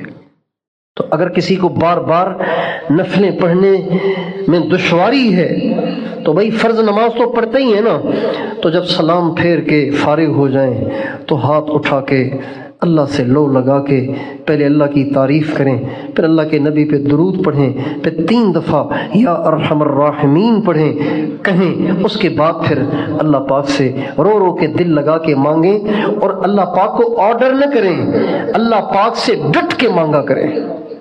جب آپ بہت مانگیں کسی چیز کو اور وہ نہ ہو تو پھر اللہ پاک سے یوں دعا کریں، یا اللہ اگر یہ میرے لیے صحیح نہیں ہے تو میرے دل سے اس کی طلبی نکال دے، طبیعت مطمئن ہو جائے گی۔ اور یہ بات بھی ہمارے نبی کی سنت ہے، ہمارے نبی کی دعا ہے، اے اللہ اگر کسی چیز کو تو مجھے نہیں دینا چاہتا تو پھر میرا دل بھی پھیر دینا اس سے، میں کیوں اس کے لیے پاگل بنا پھروں۔ اللہ تعالیٰ جہاں سمیع ہے، بصیر ہے، علیم ہے، مجیب الدعوات ہے، وہاں اللہ حکیم بھی ہے۔ اللہ تعالیٰ حکیم بھی ہے، اللہ تعالیٰ دعائیں سننے والا بھی ہے، اور اللہ تعالیٰ یہ مد نظر رکھنے والا بھی ہے کہ جو یہ مانگ رہا ہے اس کے لیے ٹھیک بھی ہے کہ نہیں۔ اللہ اس کو بھی مد نظر رکھتا ہے، یہ نہیں کہ جو مانگو گے مل جائے گا، اللہ یہ بھی دیکھتا ہے کہ یہ اس کے لیے ٹھیک بھی ہے کہ نہیں۔ لہٰذا بندے کو تو چاہیے کہ ڈٹ کے مانگے، پھر بھی نہ ملے تو سمجھ جائے میرے مالک کی رضا اسی میں ہے اور میرے لیے اسی میں بہتری ہے، لہٰذا اللہ تعالیٰ کی رضا پہ مطمئن ہو جائے، اللہ تعالیٰ کے فیصلے پہ راضی ہو جائے۔ تو اب ہماری زندگی کا رخ یہ ہونا چاہیے، جب بھی ضرورت پیش آئی فوراً اللہ سے، یا اللہ یہ مسئلہ، یا اللہ یہ مسئلہ، یا اللہ یہ مسئلہ، یا اللہ یہ مسئلہ، کرنا تو اللہ نے ہے۔ ہمارے نبی کا ارشاد ہے، الجامع الصغیر کی روایت ہے، ہمارے نبی کا ارشاد ہے، لِيَسْأَلْ أَحَدُكُمْ رَبَّهُ حَتَّى الْمِلْحَ، اگر تمہیں نمک بھی چاہیے تو اللہ سے مانگو، یا اللہ نمک نہیں ہے نمک دے دے۔ لِيَسْأَلْ أَحَدُكُمْ رَبَّهُ حَتَّى شِسْعًا عَلَيْهِ، تم اللہ سے مانگو یہاں تک کہ جوتی کا تسمہ بھی ٹوٹ جائے تو اللہ سے مانگو۔ ایک دفعہ بیمار تھا کافی، تو حاجی صاحب سے ملنے گیا، تو حاجی صاحب کہیں تشریف لے جا رہے تھے، تو حاجی صاحب نے ہاتھ پکڑا، طبیعت میں نے خود نہیں بتایا، وہ سمجھ گئے کہ یہ طبیعت ٹھیک نہیں ہے اس کی، تو ہاتھ پکڑا اور چلنا شروع کیا۔ راستے میں چلتے ہوئے فرمانے لگے، تم صلاۃ الحاجت پڑھ کے اللہ تعالیٰ سے صحت کیوں نہیں مانگ لیتے؟ تم صلاۃ الحاجت پڑھ کے اللہ تعالیٰ سے صحت کیوں نہیں مانگ لیتے؟ تو میں نے کہا جی آپ ہی سے سنا ہے کہ اللہ تعالیٰ تم پہ بیماری بھیجے گا، پھر تمہیں چیک کرے گا کہ تم اللہ سے ہدایت کو مانگتے ہو کہ اللہ کو مانگتے ہو، اللہ سے تم صحت مانگتے ہو کہ اللہ کو مانگتے ہو۔ جب یہ کیا تو زور سے ایک تھپڑ مارا، فرمایا کہ ٹھیک ہے پہلے یہی مانگو مگر پھر صحت بھی مانگ لیا کرو۔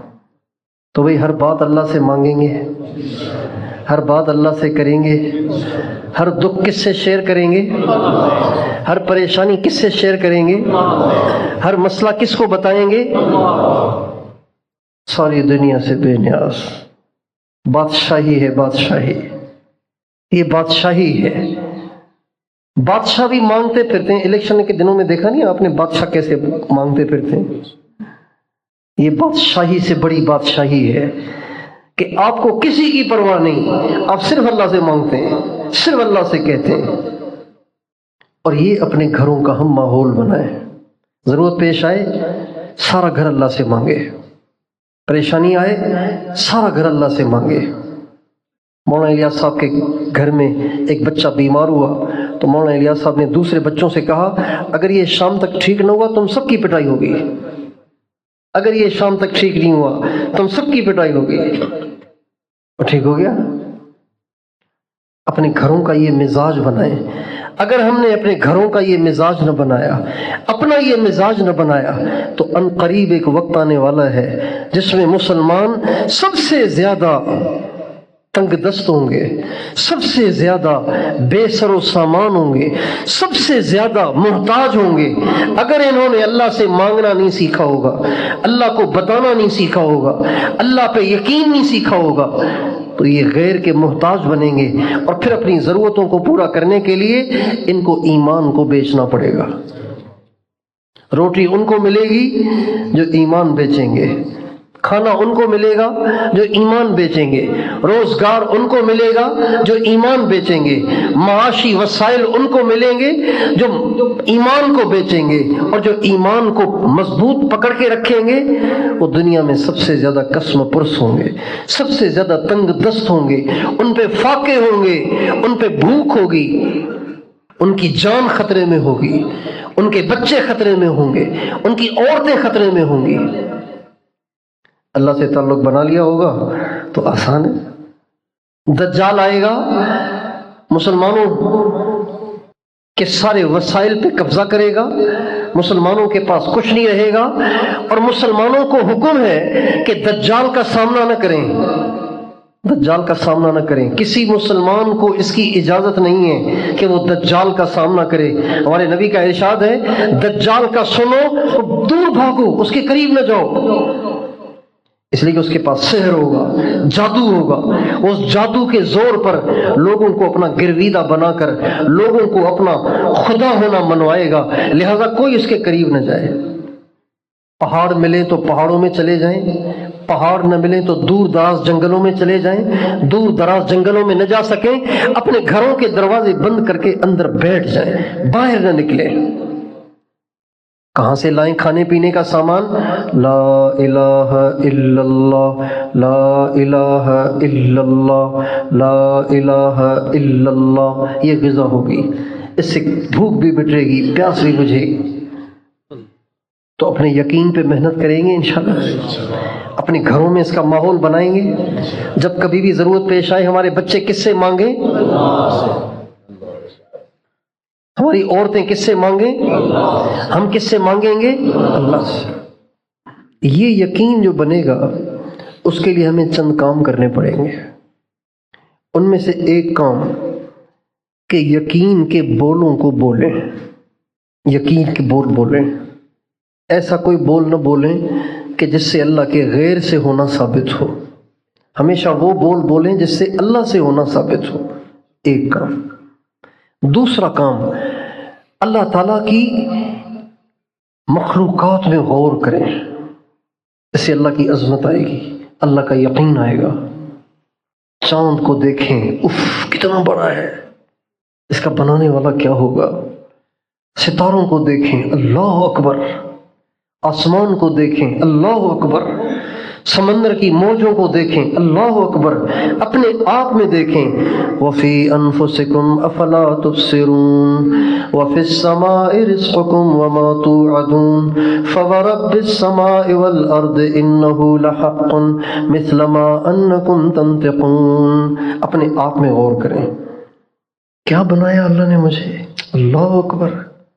ہڈی، گوشت، کھال اور حرکت کر رہی ہے، آنکھیں دیکھ رہی ہیں، زبان بول رہی ہے، اللہ اکبر۔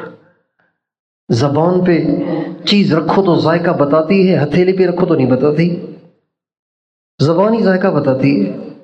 پاؤں پہ رکھو، ہاتھ پہ رکھو، پیٹ پہ رکھو، ٹانگ پہ رکھو، کوئی جگہ نہیں بتائے گی کہ کڑوا ہے کہ میٹھا ہے، پھیکا ہے کہ کھٹا ہے، زبان بتا دیتی ہے۔ سارے جسم کو خوشبو سے گیلا کر دو، لت پت کر دو۔ اگر ناک کی قوت شامہ معطل ہے تو آپ کو پتہ نہیں چلے گا کون سی خوشبو لگائی ہے، اور اگر قوت شامہ کھلی ہوئی ہے تو خوشبو لگا کے کوئی پاس سے بھی گزر جائے تو پتہ چل جاتا ہے۔ یہ صرف ناک بتاتی ہے، اور کچھ اور کوئی عضو نہیں بتا سکتا۔ آنکھ ہی دیکھتی ہے، ہاتھ نہیں دیکھتے، زبان نہیں دیکھتی، سینہ نہیں دیکھتا، ٹانگیں نہیں دیکھتی، صرف آنکھ ہی دیکھتی ہے۔ کیا اللہ کا نظام ہے۔ کھانا کھاتے کس شکل میں ہے، نکلتا کس شکل میں ہے، پانی پیتے کس شکل میں، نکلتا کس شکل میں ہے، اللہ اکبر۔ کون سی اندر فیکٹریاں ہیں جو لگی ہوئی ہیں اور سارا دن چل رہی ہیں، سارا دن فیکٹری چلتی ہے۔ آپ موبائل کا زیادہ استعمال کریں، موبائل گرم ہو جاتا ہے۔ یہ کیسا انسان کا کارخانہ ہے کہ سارا دن معدہ چلتا ہے، سارا دن دل دھڑکتا ہے۔ ہم 4 مہینے کے تھے کہ جب یہ دل دھڑکنا شروع ہوا تھا، اب بڑھاپا آ گیا ہے، ابھی بھی دل دھڑک رہا ہے، اور قبر میں جانے تک یہ دھڑکتا رہے گا، تھکے گا نہیں، گرم نہیں ہوگا، بیٹری لو نہیں ہوتی، دھڑک رہا ہے، دھڑک رہا ہے، دھڑک رہا ہے، دھڑک رہا ہے، دھڑک رہا ہے۔ وفی انفسکم افلا تبصرون، اللہ کی نشانیوں میں غور کریں۔ فَلْيَنظُرِ الْإِنسَانُ إِلَىٰ طَعَامِهِ، اپنے کھانے میں غور کریں، غلے میں غور کریں، درختوں میں غور کریں، پھلوں میں غور کریں، پتوں میں غور کریں، کیڑے مکوڑوں میں غور کریں، آم میں غور کریں۔ یہ آم کس نے بنایا ہے؟ ذرا سوچیں تو صحیح۔ اس کی گھٹلی، اس کے اوپر اتنا لذیذ گودا، اس کے اوپر پھر کھال کا غلاف اور اس کی پیکنگ، اور کہیں سے جڑا ہوا معلوم نہیں ہوتا۔ بھائی پیکنگ ہوگی تو جڑا ہوا ہوگا نا، ایک عجیب پیکنگ ہے، کہیں سے جڑا ہوا ہی نہیں ہے، عجیب بات ہے۔ مٹھائی کا ڈبہ ہم لیتے ہیں نا، تو اگر کہیں سے تو سولیوشن ٹیپ کے ذریعے سے جڑا ہوا ہوتا ہے نا، سولیوشن ٹیپ کھولتے ہیں تو ڈبہ کھل جاتا ہے۔ یہ عجیب پھل کا عجیب نظام ہے کہ ایسا اللہ اسے پیک کرتے ہیں کہ کہیں نشانی نہیں ہوتا، پیکنگ کا نشانی نہیں۔ اور کیا کیا ذائقے ہیں، آم کا ذائقہ الگ ہے، سیب کا ذائقہ الگ ہے، انگور کا الگ ہے، کیلے کا الگ ہے، امرود کا الگ ہے، خربوزے کا الگ ہے، تربوز کا الگ ہے، جبکہ ہیں سارے میٹھے۔ اللہ کی نشانیوں میں غور کریں، پہاڑ کو دیکھیں، اللہ اکبر کتنا بڑا پہاڑ ہے، بارش برس رہی ہے، غور کریں یہ کون ہے جو بارش برسا رہا ہے، یہ کون ہے جو گلے سے آواز نکال رہا ہے، یہ کون ہے جو زبان سے الفاظ بنوا رہا ہے، یہ کون ہے جو مجھے سلا دیتا ہے، کون ہے جو مجھے اٹھا دیتا ہے۔ چلتا چلتا دوڑتا پھرتا انسان اچانک لاش بن جاتا ہے جب سو جاتا ہے تو، اور پھر اچانک اٹھ کے بیٹھ جاتا ہے، پھر چلنے پھرنے لگ جاتا ہے، بولنے لگ جاتا ہے۔ جب سو جاتا ہے اس کو پتہ ہی نہیں ہوتا میں کہاں سو رہا ہوں۔ ایک دفعہ ہم جماعت میں چل رہے تھے تو ایک ساتھی ادھر سو رہا تھا، ایک ساتھی ادھر سو رہا تھا، یعنی اس کے بائیں طرف سو رہا تھا۔ صبح کو جب اٹھایا گیا، جماعت کا میں ذمہ دار تھا، نگر پار کر ہماری تشکیل ہوئی تھی۔ یہ ابتدائی جماعتیں گئی تھیں ریتیلے علاقوں میں، سارا دن صبح سے لے کے مغرب تک سفر کرتے تھے، مغرب کے قریب بستی میں پہنچتے تھے، تھکے تھکائے۔ اب ساتھی سوئے ہوئے، ایک یہاں سویا ایک ادھر سویا اس کے بائیں طرف۔ صبح کو جب اٹھایا تو یہ بائیں طرف سویا ہوا دائیں طرف سے اٹھ رہا ہے۔ میں نے کہا یہ کیا مسئلہ ہے بھائی، آپ سوئے ادھر تھے اٹھ رہے ادھر سے؟ کہ پتہ نہیں میں راتوں رات اس کے اوپر سے چڑھ کے ادھر آ گیا۔ اچھا جس کے اوپر سے پھلانگ کے گیا اس کو بھی نہیں پتا، اس کی بھی نیند ایسی گہری، اس کی بھی نیند ایسی گہری، سویا تھا ادھر اٹھا ادھر۔ کیا اللہ کا نظام ہے۔ بھاگنے دوڑنے والا انسان بالکل لاش بن جاتا ہے جب رات کو سوتا ہے تو، اور پھر اٹھ کے پھر دوبارہ کام کرنا شروع کر دیتا ہے، بولنا شروع کر دیتا ہے، سمجھنا سننا شروع کر دیتا ہے۔ اللہ کی نشانیوں میں غور کریں۔ دو کام۔ تیسرا کام، انبیاء، صحابہ اور اولیاء کے واقعات میں غور کریں، جن جن کے ساتھ اللہ کی قدرت کے کرشمے پیش آئے، اللہ کی قدرت کے واقعات پیش آئے، ان واقعات میں غور کریں۔ موسیٰ علیہ السلام کو جو اللہ نے گزار دیا، ابراہیم علیہ السلام کو بچا دیا، اور صالح علیہ السلام کے لیے اللہ نے پتھر سے اونٹنی نکال دی۔ کافر کم بختوں کے مطالبے بھی دیکھو کیسے ہیں، کہنے لگے ہم آپ کو نبی مانیں گے، مگر اس وقت جب آپ اس چٹان سے اونٹنی نکالیں، اور اونٹنی بھی ایسی جو نکل کے فوراً بچہ دے دے، تو فرمایا دیکھ لو اللہ نشانی دیتا نہیں ہے، اگر دے دے تو پھر ماننا ضروری ہو جاتا ہے، پھر وہ آزمائش بن جاتی ہے۔ کہا نہیں نہیں آپ کر کے دکھائیں، ان کو پتا تھا کہ نہیں کر سکیں گے، چنانچہ ایسے ہو گیا، پتھر سے اونٹنی۔ اس لیے اللہ سے کبھی نشانی مانگنی نہیں چاہیے، اللہ کی باتوں پہ ایمان لانا چاہیے، نشانی نہیں مانگنی چاہیے، دلیل نہیں مانگنی چاہیے۔ ان واقعات میں غور کرنا، یہ تیسری بات ہے۔ اور چوتھی بات، کچھ دیر تنہائی میں بیٹھ کے اللہ کی یاد میں ایسے بیٹھنا کہ صرف اللہ ہو اور کوئی نہ ہو۔ ابتدائی درجے کے سالک کو اس کا اہتمام کرنا چاہیے کہ جب مراقبے کے لیے بیٹھے تو اپنی آنکھوں کے سامنے کپڑا ڈال دے۔ ابتدائی درجے کے سالک کو اس کی ضرورت پڑتی ہے، بعد میں نہیں رہتی، لیکن ابتدائی درجے میں اس کی ضرورت پڑتی ہے، اور اس کا بہت فائدہ ہے۔ آپ چہرے سے کپڑا ہٹا کے مراقبہ کریں اور چہرے پہ کپڑا ڈال کے مراقبہ کریں، بہت بڑا فرق آپ کو محسوس ہوگا، تاکہ یکسوئی ہو۔ اللہ تعالیٰ نے اصل میں بات یہ ہے کہ اللہ تعالیٰ نے روئی کے اندر ایسی خاصیت رکھی ہے کہ اس سے پردہ ہو جاتا ہے. جو غیبی مخلوق ہے نا اس سے پردہ ہو جاتا ہے. ہاں، سیمنٹ سے پردہ نہیں ہوتا، اینٹوں سے پردہ نہیں ہوتا، روئی سے پردہ ہو جاتا ہے. یہ اللہ کا نظام ہے. یا بنی آدم قد انزلنا علیکم لباسا یواری سوآتکم وریشا. اے آدم کے بچوں، میں نے تمہارے لیے لباس اتارا ہے اور اس میں یہ خاصیت رکھی ہے، یہ تمہارے ستر کو چھپائے گا. آپ کمرے میں اندر بیٹھیں تو جن آپ کو باہر سے بھی دیکھ لیتا ہے. ان کو اللہ نے ایسی تاثیر دی ہے کہ باہر سے بھی بیٹھ کے دیکھ لیتا ہے اندر کون بیٹھا ہوا ہے. لیکن کپڑے پہنے ہوئے تو آپ کا ستر نہیں دیکھ سکتا. عجیب بات ہے نا یہ. اس لیے جب آپ کھلے چہرے کے ساتھ مراقبہ کرتے ہیں تو شیاطین آپ پہ توجہ ڈال کے آپ کے خیالات کو منتشر کریں گے. جب آپ کپڑا ڈال دیں گے تو ان کو آپ نظر ہی نہیں آئیں گے.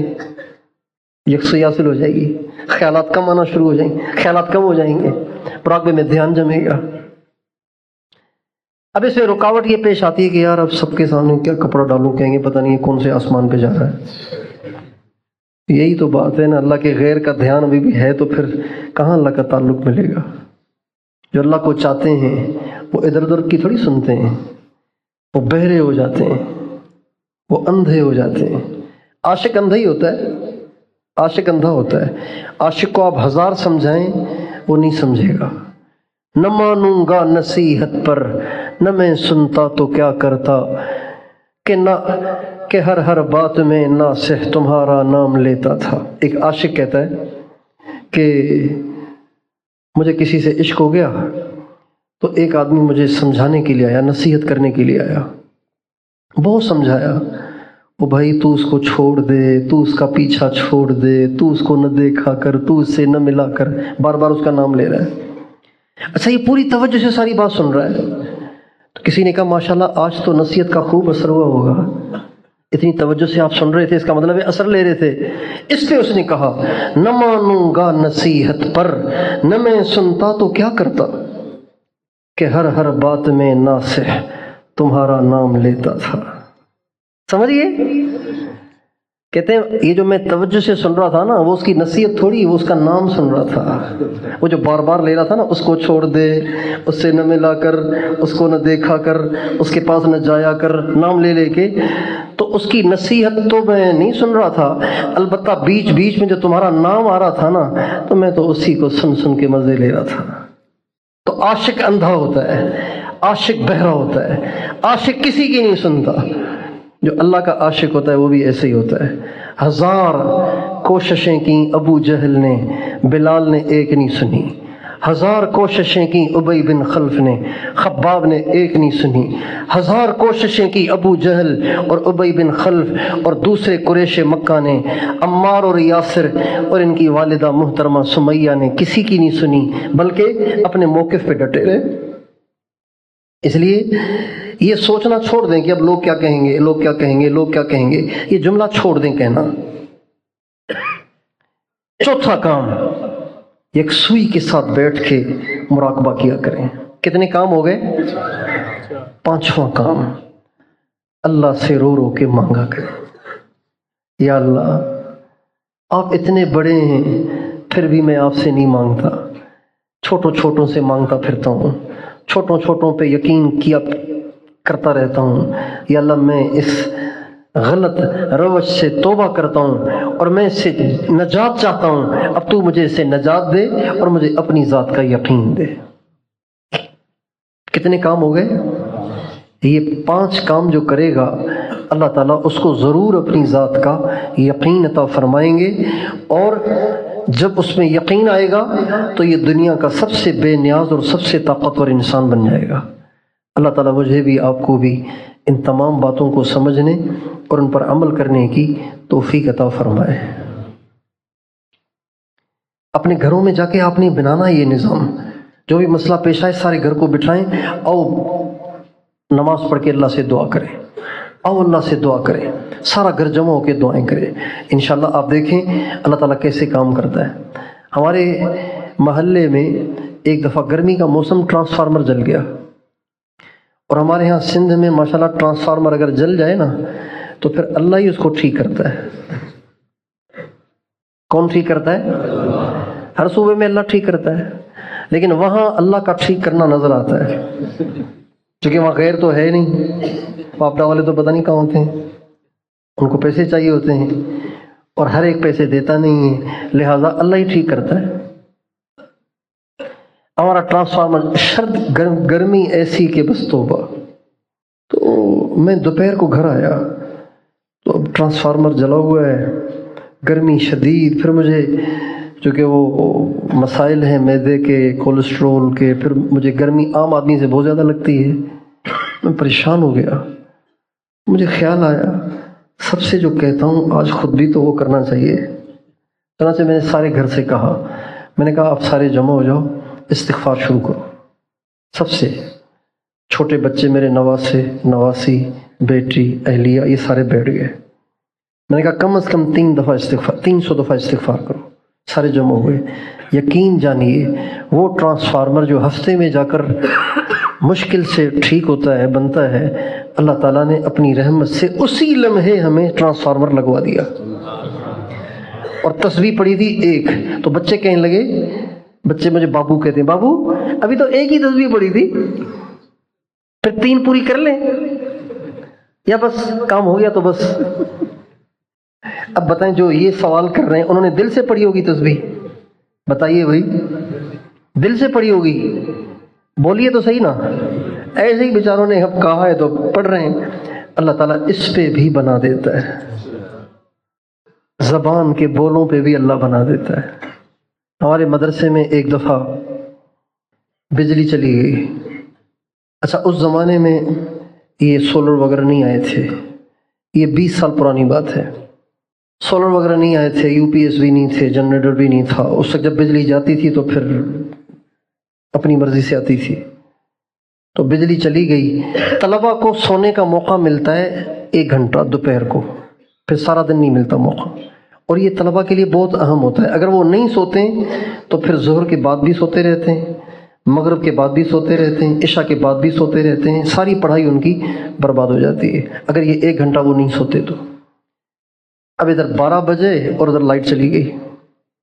اب طلباء پریشان، بھائی کیا کریں؟ تو بیچارے ادھر دیکھ رہے ہیں ادھر دیکھ رہے ہیں، اب گرمی میں پسینے سے شرابور، نیند ہی نہیں آ رہی۔ تو میں نے کہا بھائی پریشان نہ ہو، درود تنجی نہ پڑھو سب کے سب 3 دفعہ۔ سب کے سب نے درود تنجی نہ پڑھا، ابھی 3 دفعہ پورا نہیں ہوا تھا کہ اللہ نے بجلی بھیج دی۔ اپنے گھروں میں یہ ماحول بنائیں، ضرورت پیش آئی اللہ سے مانگیں۔